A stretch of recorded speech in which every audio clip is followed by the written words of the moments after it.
इसको money bill बनाकर संसद में पेश किया गया था, यानी कि धोखे से लाया गया था। कोई उसको परेशान न कर सके कि भाई तुमने उसको फंड दिया, हमें क्यों नहीं दिया।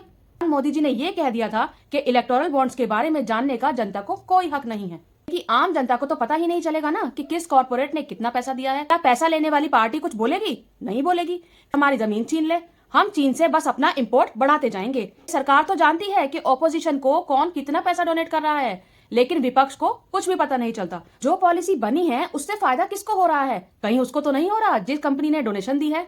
वो कितना भी पैसा, कितना भी अमाउंट बिना किसी परमिशन के, बिना रोक टोक के डोनेट कर सकती है। यहाँ इलेक्शन कमीशन फंस गया। वही इलेक्शन कमीशन जो अब तक सरकार का हर गलत काम में साथ दे रहा था। क्या लोकसभा चुनाव से पहले सरकार अपनी पोल खुलने देगी? सुप्रीम कोर्ट के ऑर्डर के बाद वो सारे सवाल सही साबित हुए। इलेक्टोरल बॉन्ड से भाजपा बड़ा फ्रॉड कर रही है। भ्रष्टाचार खत्म करने का नारा देने वाली भाजपा सरकार इलेक्टोरल बॉन्ड्स के द्वारा लीगल तरीके से भ्रष्टाचार कर रही थी। इलेक्टोरल बॉन्ड्स के जरिए भारत के लोकतंत्र के साथ कितना बड़ा फ्रॉड किया जा रहा था।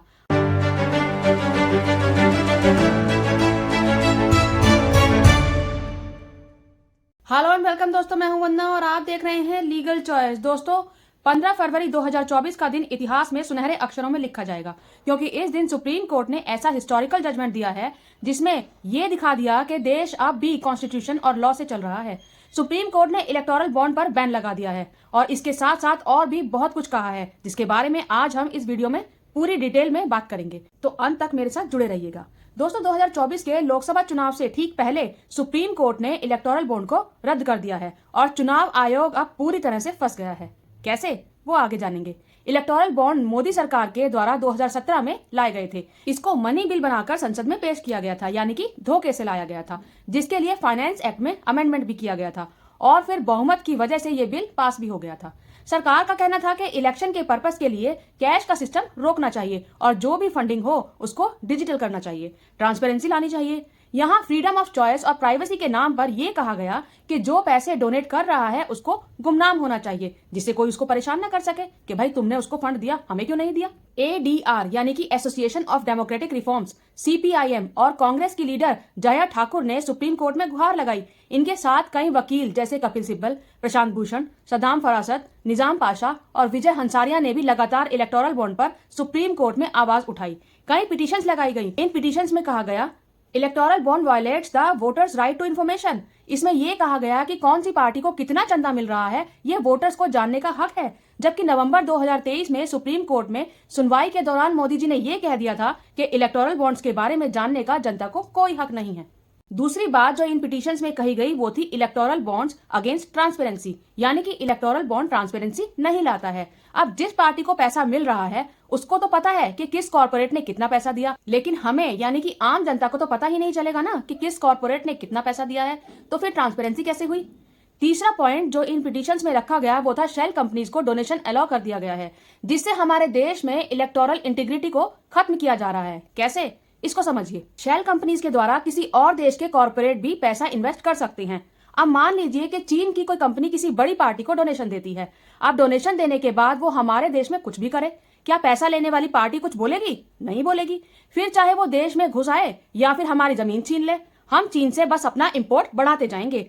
ये सारे ऐसे वैलिड पॉइंट्स हैं जिनको समझना जरूरी है और सुप्रीम कोर्ट ने इन पर ध्यान दिया और समझा कि इन सभी पॉइंट्स में दम तो है।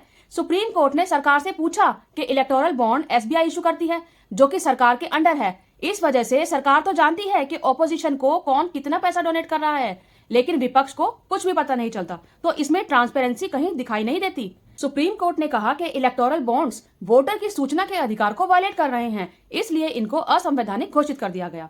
पैसों की फंडिंग जानना जरूरी है, क्योंकि जो भी कॉर्पोरेट किसी पार्टी को फंडिंग करता है वही इस पार्टी से मिल पाता है, यानी कि मीटिंग कर पाता है, और फिर वही मीटिंग बन जाती है policy making meeting.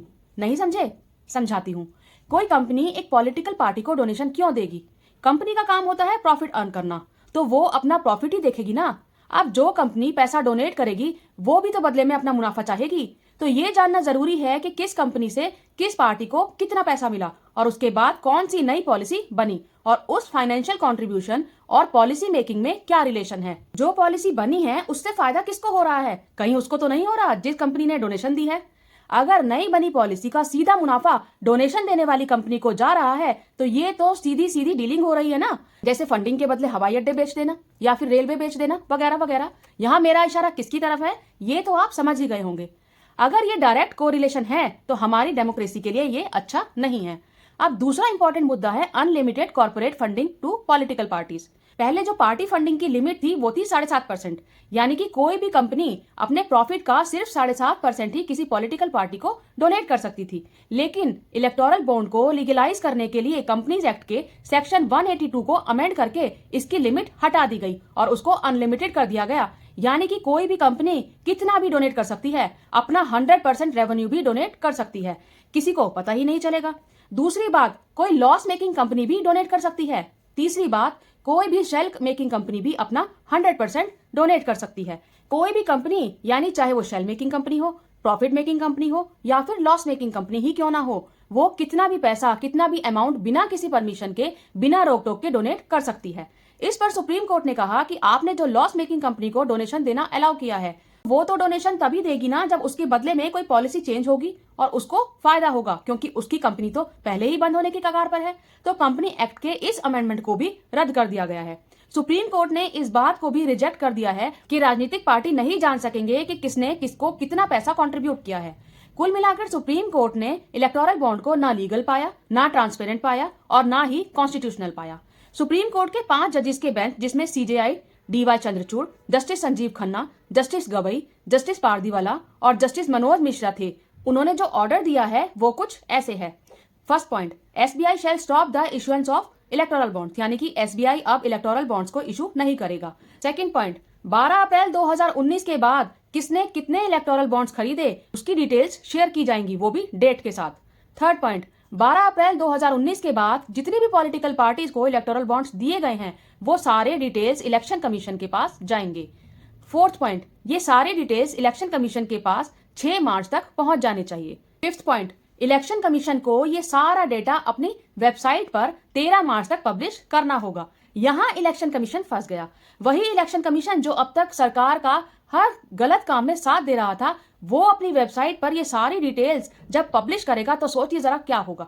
Sixth point, अगर कोई इलेक्टोरल बॉन्ड खरीदा गया है लेकिन उसको एनकैश नहीं कराया गया है तो उस बॉन्ड को बैंक परचेजर को रिफंड भी कर देगा। आप सोचिए जरा, अभी अगर सारे डिटेल्स सामने आ गए तो राजनीति में भूकंप आ जाएगा। क्या सरकार ऐसा होने देगी? क्या लोकसभा चुनाव से पहले सरकार अपनी पोल खुलने देगी? राहुल गांधी लगातार इलेक्टोरल बॉन्ड्स को लेकर सवाल उठा रहे थे और सुप्रीम कोर्ट के ऑर्डर के बाद वो सारे सवाल सही साबित हुए। 18 नवंबर 2019 का राहुल गांधी का ये ट्वीट है जिसमें उन्होंने कहा है, in new India bribes and illegal commissions are called electoral bonds.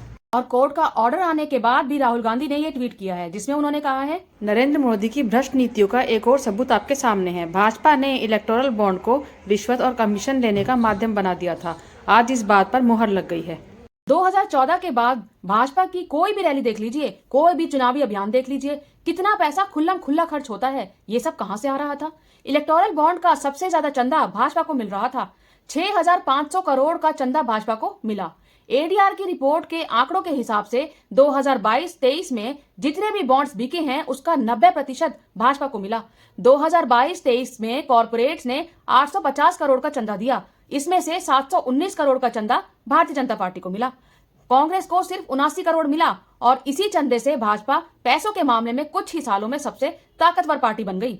Supreme court ने जो फैसला अब सुनाया है उसकी पोल कुछ जर्नलिस्ट पहले ही खोल चुके थे। सौरभ दास और नितिन सेठी जैसे जर्नलिस्ट ने पूरा चिट्ठा खोल के रख दिया था। उनकी आरटीआई ने 2020 से पहले ही ये कह दिया था कि इलेक्टोरल बॉन्ड से भाजपा बड़ा फ्रॉड कर रही है। जी हाँ, वही आरटीआई जिसका गला घोटने की अब कोशिश की जा रही है।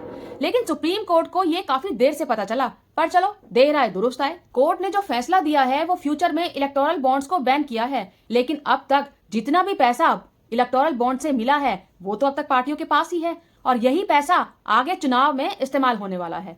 कुल मिलाकर ये कहा जा सकता है कि भ्रष्टाचार खत्म करने का नारा देने वाली भाजपा सरकार इलेक्टोरल बॉन्ड्स के द्वारा लीगल तरीके से भ्रष्टाचार कर रही थी। इलेक्टोरल बॉन्ड्स को लीगलाइज करने के लिए company act, income tax law, labour law और इंडियन पब्लिक रिप्रेजेंटेटिव लॉ में भी कई बदलाव किए गए। अब आप समझ सकते हैं कि इलेक्टोरल बॉन्ड्स के जरिए भारत के लोकतंत्र के साथ कितना बड़ा फ्रॉड किया जा रहा था। आप इस बारे में क्या सोचते हैं और मेरा ये एनालिसिस आपको कैसा लगा मुझे कमेंट बॉक्स में कमेंट करके जरूर बताइएगा। मेरी इस वीडियो को लाइक कीजिएगा, शेयर कीजिएगा और मेरे इस चैनल को सब्सक्राइब जरूर कीजिएगा। जय हिंद, जय भारत।